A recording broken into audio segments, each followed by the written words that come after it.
Hi everyone.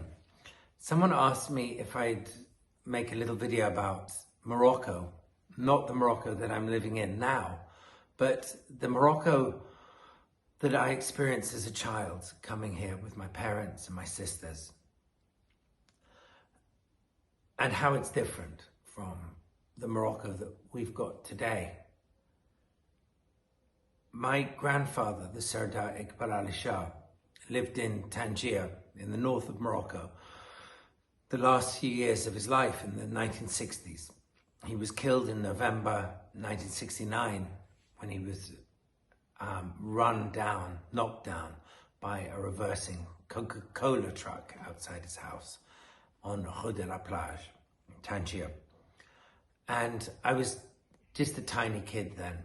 And I still remember, it's my earliest memory, the smell of the orange blossom in the garden at Villa Calpe, where he lived. It filled my nostrils and my lungs, and throughout my childhood, it was something that was utterly bewitching. It was a fragment of a lost world that I half wondered whether it existed or not. And then when I was 5 years old, having come back and forth in tiny infancy to Morocco, we came here and we drove down far into the Sahara Desert and zigzagged our way around the country. I was only 5, but that journey is so embedded inside me, and it's something that I think of so often. And it was the reason why I thought it was just totally important to move here when my kids were really small, to give them the same kind of cultural and sensory adventure that I had had. Looking at Morocco now, of course, the kingdom has moved on. There are ATM machines. There are cafes with fancy espresso. There is a network of highways and all kinds of things that you'd find pretty much anywhere. But what I value about this country, this kingdom, very, very highly, is that the traditions remain the same. The values, they're so rock solid. They are etched in stone, and they're all around us. I'm sitting in the library here right now, as you can see, and it's morning. I know that in a few minutes I'll go and I'll see the guardians, and I'll greet them as I do every morning, and I'll greet the housekeeper and Mustafa the Fahonier, who's always there working. And I'll greet them and I'll shake their hand and I'll spend a moment asking how they are and their families are. And I do that every day, and they ask me every day how I am and the kids are.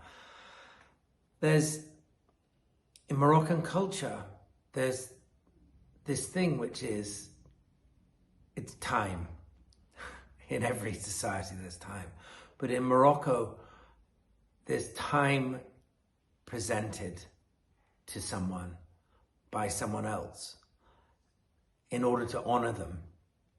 That's something that I remember from my early childhood, that people will spend a moment greeting you or being with you or sitting with you, sometimes in silence. They won't rush because they know it's more important than anything else that will take place that day. And beyond that, they will share their food with you.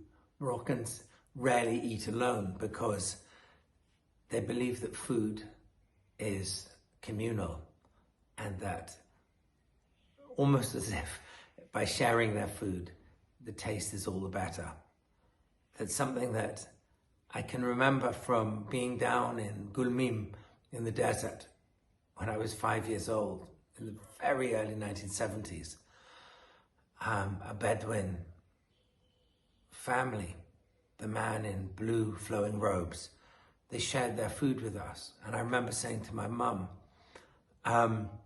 we shouldn't eat their food because they don't have very much.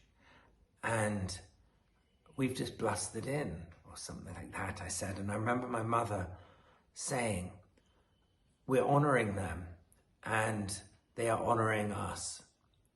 And that is, she said, the foundation stone of civilization, honor and sharing. And I think honor and sharing are really a kind of joint taproot that descend down in Morocco, right from up here on the surface, down into the very depths of the culture. And that's it's one of the reasons I love this place and I love being here.